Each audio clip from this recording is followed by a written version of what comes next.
We recently had a chance to try out Pacific Drive on stream, the Pacific Northwest SCP driving simulator. And it's a really interesting case of design mechanics, but I also think it kind of suffers in how much jank there is to actually playing it. So for today's video, we're only talking about the joy of jank. How much is just the right amount, and why it's a lot harder than you may think to make this stuff work.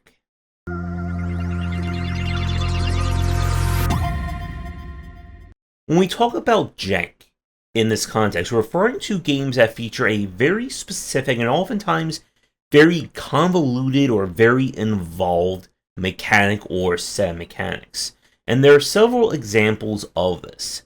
So we can go to the rage column with stuff like getting over it, pogo stuck, Janking, only up, stuff like that, where it's meant to be purposely like weird or hard to control as part of like the challenge or element of it. Then there are games that make something that feels very involved, that it's usually an action that may be something that takes a few seconds, maybe less than a second to do, but here we're going to really, embellish it. So this would be all the simulator games, your power wash simulators, goat simulators, cooking pizza simulators, anything like that. But when we go to this context, we can also put in games like Papers, Please, Return the Obra Dinn, where again, the act or the action that the player is doing is meant to be very involved. It's meant to take time because that is the purpose of it. In a game like Papers, Please, you do have to pore over every single little rule in your rule book or check the IDs or blah, blah, blah, and all that. Because again, that's the point. And with Pacific Drive, in this one, everything is built around the act of your car. Your car is your guardian, your best friend, and it's the only thing that's going to get you through it. So you need to make sure that it is being properly maintained, make sure all the panels and doors and wheels and all that are working. Don't crash into 27 trees or rocks or tumble down a hill. And if you do get in trouble, you have to stop what you're doing and repair your car again and again. And before and after each and every kind of run you do in the game, you have to do a complete checklist of this. And again, this is meant to be very involved. But the problem with jank in this respect, and where a lot of developers end up messing up on, is that jank is very specific in terms of both the audience and the implementation of it in your game. You can't just have your entire game feel weird and awkward to play, because then you end with a very frustrating experience. Jank works the best when we are dealing with one specific mechanic or one specific system that the player is supposed to be messing around with. So in a game like Power Wash Simulator, the whole act of, power washing is meant to be involved. What sprays do you want? What solutions? Where you want to start? Where you're going to be angling your spray hose and all that. But everything around that is very easy. It's very engaging. You have this progress bar up here that's telling you, okay, that's almost done. You're up to 3 stars. You're earning money. You're almost at the next reward. That's the kind of stuff that you want to do. In Pacific Drive, part of the issue is that everything is built to be diegetic. So if you're trying to do something within the world, you have to use whatever machines are available. You have to keep going back and forth between crafting.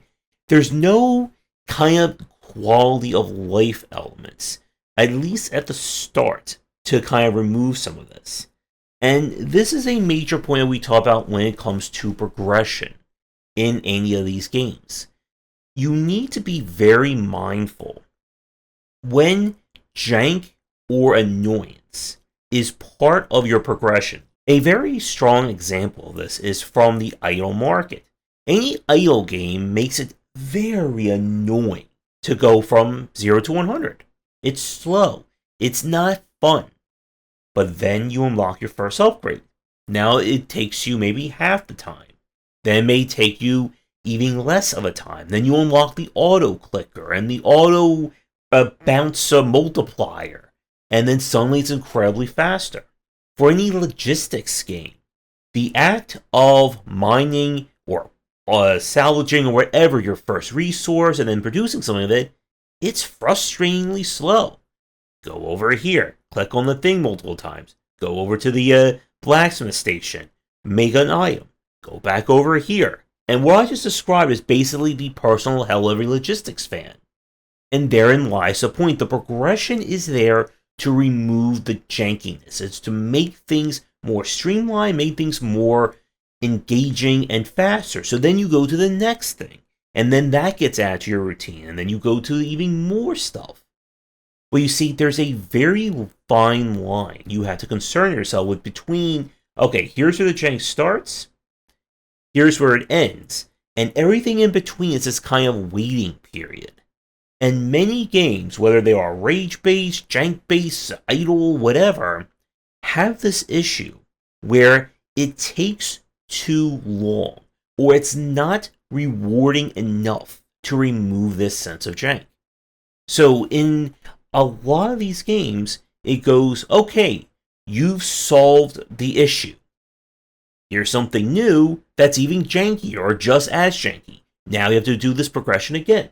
Okay, you've done that. Now we repeat it a second or third or fourth or fifth or a seventh time. And people end up getting frustrated and tired with it. Now there will always be fans of these games who will muscle through this, who will jump and dive into that jank again and again.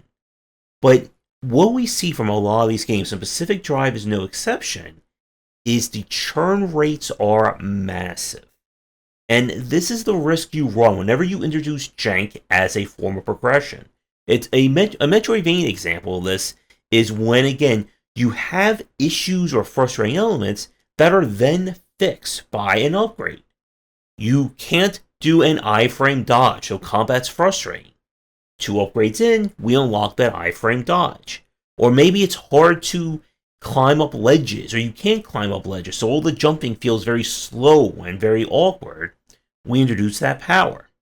And these upgrades are very noticeable. Again, when you remove something that annoys or is frustrating, people like that. But a lot of them will stop playing before they get to that point.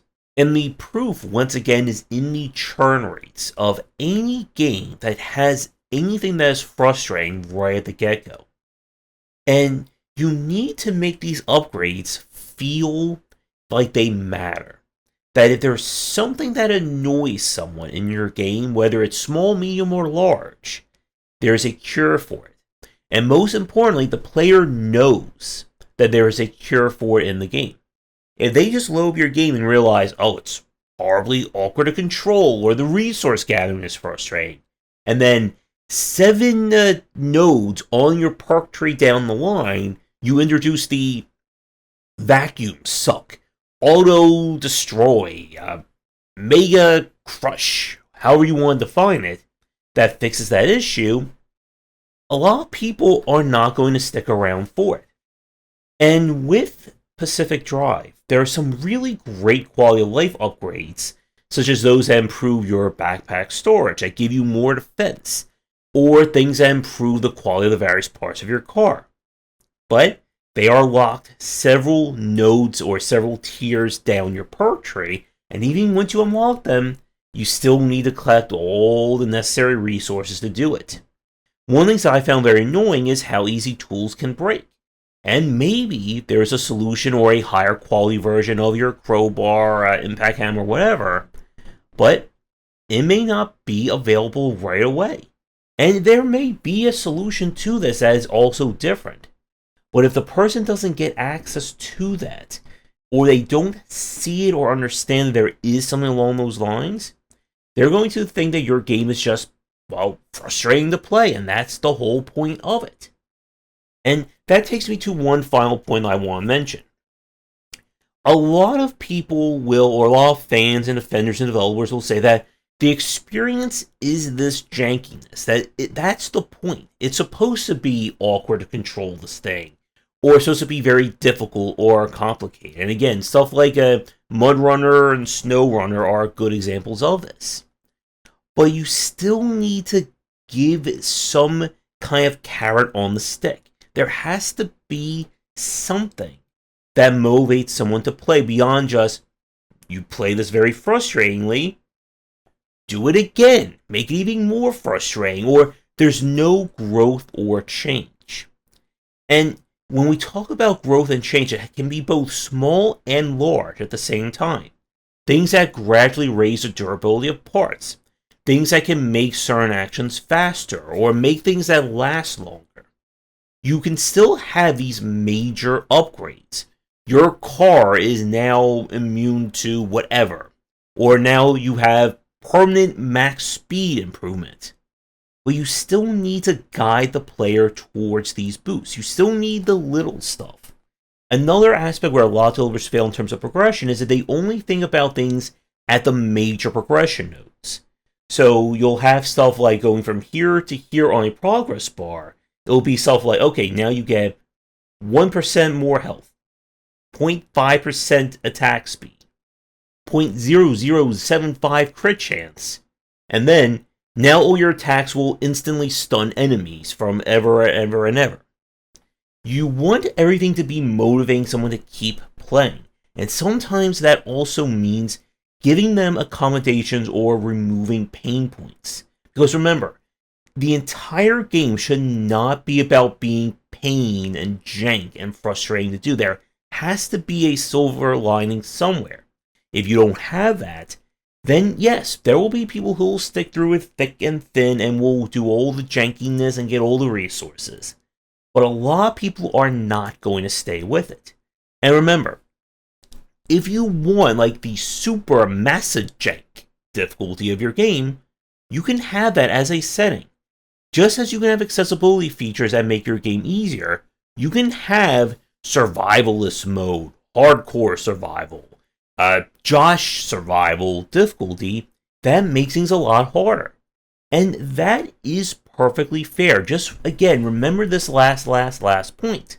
People, when they start your game, whatever is the baseline experience, what is considered normal or standard, that is what they're going to judge your game by. Even if you have all the assists and accessibility modes in the world, or all the multiple masochism difficulty settings in the world, they're going to view normal, standard, average, core, whatever, as what your game is supposed to be played as. And if that is frustrating, if that is too boring, too frustrating, too easy, too hard, whatever, people are going to treat that as your game and they will judge it accordingly. So with Jank, you want to focus on a singular aspect of your game that's supposed to be that way. Driving a car, tying your shoes, I don't know, mowing the lawn.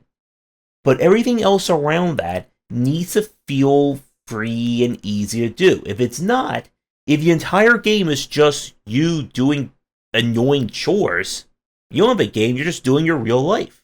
And for parents, tell me, how many gamer score points do you get for making sure that your kids get on the bus on time and they have a breakfast? The breakfast is a multiplier score to your gamer points. Let me know in the comments down below. When you can do this right, like with a power wash simulator, or you do things in a very involved way that's rewarding, like in a mud runner or snow runner, then people are going to love it. And you're never going to get mass market approval or appeal with Jank no matter what you do. But what you don't want to happen is people load up your game, take one look at it, and then they back away and never check it out again. So for those of you watching, what are your favorite examples of Jank? Let me know in the comments down below whether it's little, medium, or super size Jank. Thanks for watching, and a special thank you to our Patreon supporters. If you enjoyed the video, do the YouTubing stuff, be sure to visit our Discord and Patreon, and you're interested in more of my thoughts on design, check out my game design books.